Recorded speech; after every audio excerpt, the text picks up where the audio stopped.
look at this type of event, you see what it, and to some degree, it takes to be president. You have to have sort of an emotional, I would say, disposition to do the job. And you see somebody like Donald Trump getting into this race, and you try to imagine to yourself, could this man actually be presidential at a time like this after a horrific mass shooting? You've been studying Trump recently. What is this about?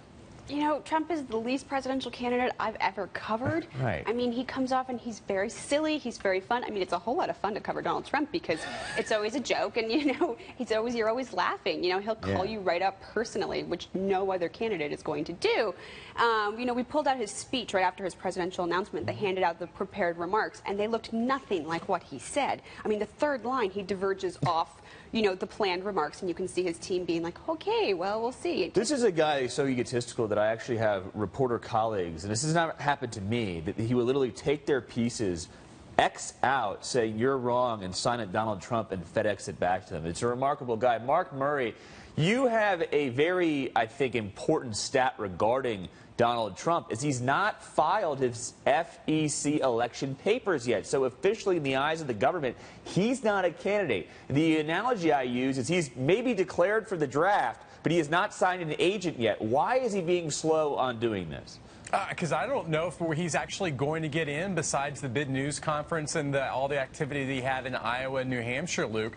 You know, it's interesting. He ended up announcing his presidential bid on Tuesday. I checked with the Federal Election Commission yesterday. They said they still haven't received his statement of candidacy, and you need to actually file that statement of candidacy within 15 days of either spending or receiving in campaign contributions just $5,000. And I guarantee you $5,000 was probably more, the amount of money he spent on that announcement cost more than that amount. So, Luke, you know, the clock is ticking on this, and really, this statement of candidacy is the most simple. It's a one-page form. It basically says, what is your campaign going to be called? Is it Trump for America, the Donald, whatever, so that you can actually file with the Federal Election Commission. And then actually goes to the trickier part of, does he end up filing that financial disclosure form that he has 30 days to be able to do so. And, of course, that's a very detailed financial disclosure form,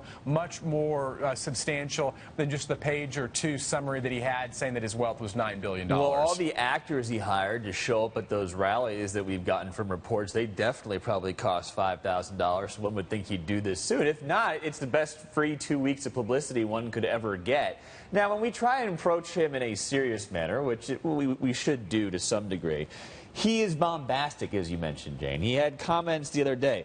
I want to build a fence to stop all the Mexican rapists and criminals. I mean, to some degree, when you're up on stage saying that, you're going to bring the other guys in your party into the mud. I talked to one Republican operative that said, this does not go well for us because at some point, the Jebs and Walkers and the Rubios, they'll get by. They won't get involved in this. But one of the other candidates might. And then it blows up. And then everyone has to comment on what the exchange was. Like, they don't necessarily want him on that stage.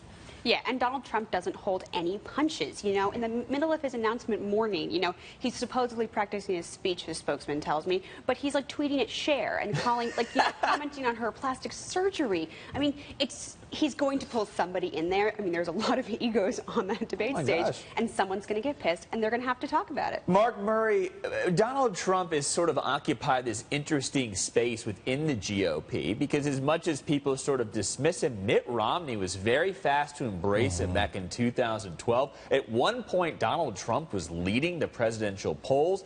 Ron Fournier, our friend at the National Journal, says that Trump, to some degree, he does represent that anger in America of both sides don't understand me. I'm just going to shoot from the hip and speak how I want to speak. How do these candidates walk this fine line between not offending him but not getting down on his level when he says things like, I'm going to build a fence to stop the Mexican rapists from coming over to the United States?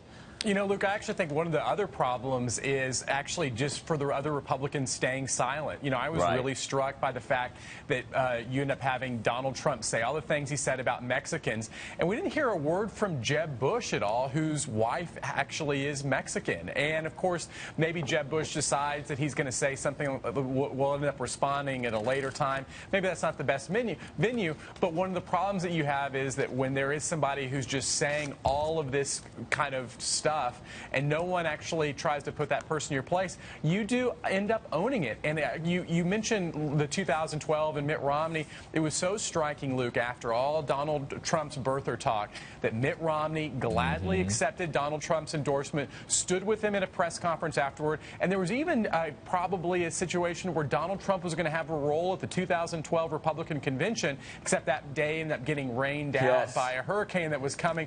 But, you know, look, you play with fire, you get burned. Yeah, but that...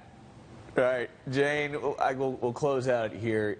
Mark alluded to this, but you have Donald Trump making fun of Jeb Bush, how he's dressed, making fun of his intellect. You obviously have the comments about his wife's, heritage.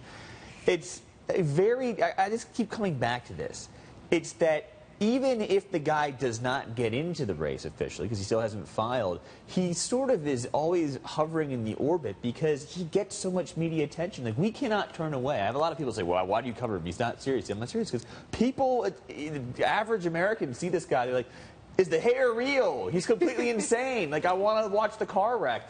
It's a very difficult thing. Yeah, I mean, we were there. He's not afraid to personally insult them. Yeah. You know, I mean, you're sitting there with Entertainment Weekly next to the NBC camera. You're just like, what campaign am I covering? Yeah. But I mean, he's sort of like that mosquito that they're going to need to swat away sometimes, but they can't always get rid of. Donald Trump, the big bloodthirsty mosquito. Jane Timm, thank you so much. Mark Murray, appreciate your time. Take care, my friend.